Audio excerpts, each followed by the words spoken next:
24개의 심장. 작가 슬피우는 영혼. 7 군주가 있다. 그들은 누구와도 비교할 수 없는 강력한 권능을 지닌 자들로 그 힘을 이용하여 마귀를 지배하고 신으로 추앙받았다.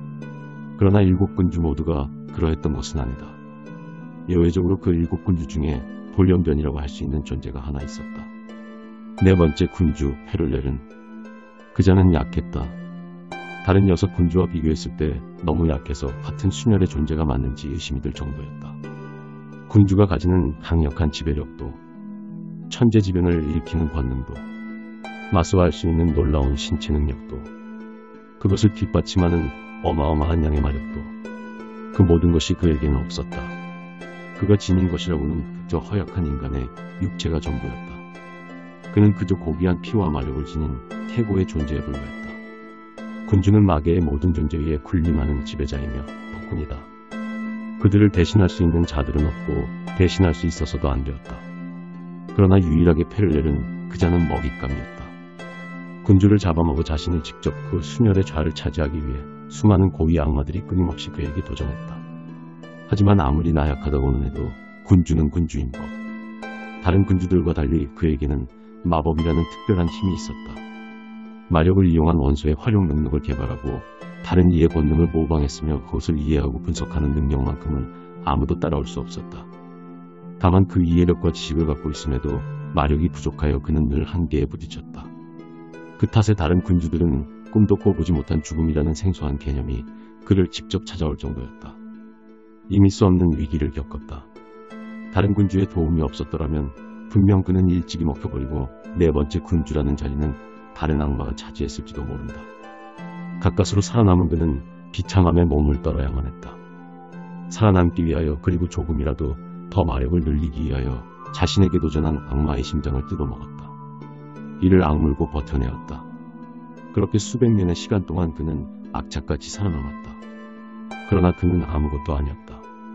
다른 군주들은 시간이 지날수록 영향력이 점점 커져 열대를 지배하게 되었으나 그에게는 아무것도 없었다. 이곳저곳을 떠돌아다니는 것이 그가 할 수 있는 전부였다. 모두가 앞서 나갈 때 저 혼자만 제자리를 걷는 것만 같았다. 이미 다른 형제들과의 격차는 어떻게 해도 줄일 수 없을 만큼 커졌다. 그는 심각한 위기감을 느꼈다. 어쩌면 상대적 박탈감일 수도 있다. 이래선 안 돼. 상대적 박탈이라도 좋다. 그것을 느낀 이상 이대로 같은 방식을 고수하는 것은 어리석었다. 이 이상 뒤처질 수 없다. 그는 가장 우선적으로 자신의 적은 마력을 늘릴 방법을 모색했다. 악마의 심장을 먹어 치우는 것만으로는 시간이 너무 오래 걸린다. 그렇게 수많은 생각과 고민, 그리고 오랜 연구 끝에 그는 결국 해내고야 말았다. 남들은 따라할 수 없는 새로운 방식의 마력 배열과 주문을 이용한 증폭. 이어서 그는 자신의 연약한 육체를 대신할 무구를 제작하기 시작했다. 사실 그의 세상에서 무구라는 것의 개념은 정말 생소했다. 태초였다. 갑옷과 무기라는 개념은 아예 없었다. 하지만 그는 자신의 나약한 육신을 보호하기 위해 악마의 피부와 껍질을 벗겨 갑주를 만들었고 그들의 발톱을 뽑고 갈아서 무기를 만들었다. 그는 재능이 있었다. 그리고 재료는 넘쳐났다. 끊임없이 도전해오는 수많은 고위 악마들이 그의 연구 재료가 되어주었다. 갑옷과 무기, 장신구를 만들었고 마법의 언어를 만들어 새겨 넣었다. 그렇게 마두구라는 것이 그의 손에 의해 최초로 탄생했으며 동시에 나약하다고 무시당하던 군주가 여타의 군주들처럼 재앙이라는 존재로 탈바꿈 하는 계기가 되었다. 처음에는 당연히 조잡했다.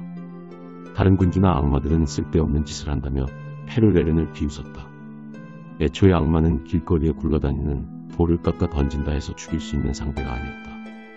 그가 만든 무기는 누가 봐도 무의미했다. 그러나 시간이 흐르면서 그의 노력과 재능이 결합하여 엄청난 것을 만들어내었다.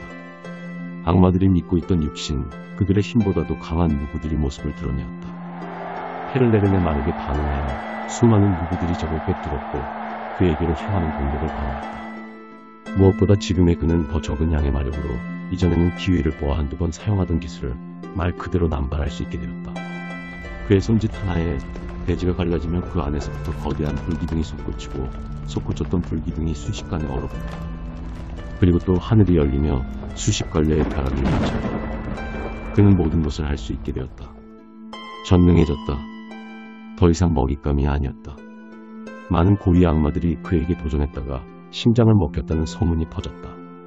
그 소문을 의심하고 겁없이 그에게 달려든 이들은 소문을 실제로 목격하게 되었다. 그의 경이로운 힘 앞에 경악하며 산채로 심장을 뜯겨야만 했다. 이후 그는 다른 군주들처럼 마계의 드넓은 땅덩어리 중 주인 없는 일부를 지배하게 되었다. 그는 그 땅을 누구도 넘볼 수 없는 자신만의 영역으로 만들고자 하늘 위로 띄워버렸다. 하늘에 떠있는 땅 위에 그는 성을 짓고 벽을 두르고 탑을 세웠다. 오랜 시간 동안 그는 그 자리를 지켰고 겁없이 침범하는 이들에게는 공평하게 죽음을 안겨주었다. 더 이상 그는 군주들 중에서 최약체가 아니었고 가볍게 입맛을 다셔볼 상대가 아니게 됐다. 그러나 오랜 세월이 지난 어느 날 그는 자신에게 죽음이 다가오고 있음을 예견한다. 평소 눈에 띄게 쇠약해져가는 육체로 인해 어느 정도 예상을 했지만 군주인 그가 피할 수 없는 죽음이 다가오고 있다는 사실은 무척이나 신선했다. 지금까지 그에게 죽음이 가지는 의미는 전부 위기였을 뿐 그것을 벗어날 방법은 얼마든지 있었다.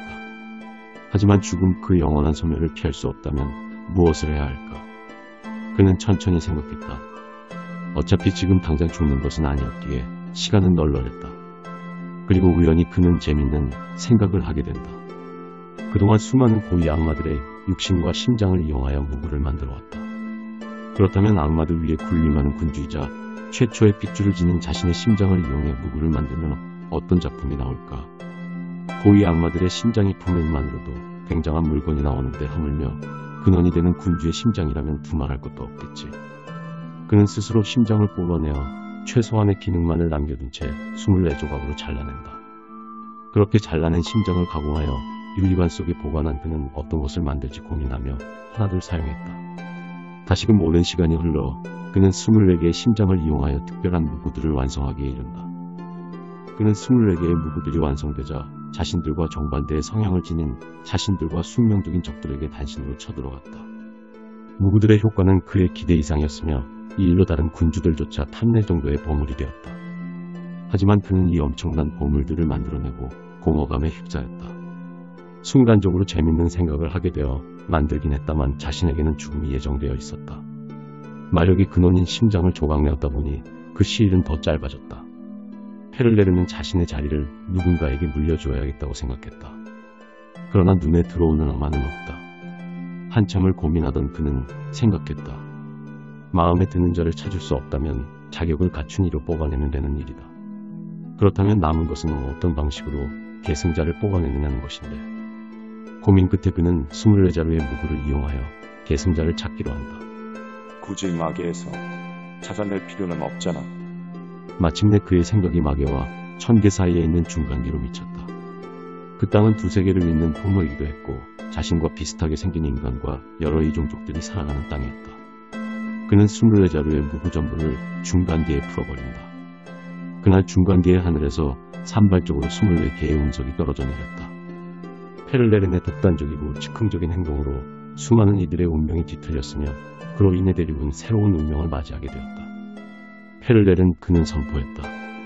보아라, 나약한 존재들아. 너희 세상에 떨어진 것들은 나의 심장을 조각내어 만든 무구다. 네 번째 군주인 나의 힘이 담긴 파편의 개수는 24개. 그것을 모두 모으는 자는 종족을 불문하고 존재를 불문하고 내 모든 것을 넘겨주겠다. 악마든 천사든 인간이든 상관없다. 모아라. 내 뒤를 이어 절대적 존재 마계의 네 번째 군주에 저에 앉고자 하는 자는 제주껏 파편을 모아라. 그리하면 너는 새로운 존재로 다시 태어나 모든 것을 너의 발 아래에 둘 것이다. 24개의 심장은 그렇게 시작된다. 이 작품은 슬피 우는 영혼 작가님의 24개의 심장입니다. 작품을 더 보시려면 이디북스 사이트에 접속하셔서 감상하시기 바랍니다. 이상으로 브리딩이었습니다.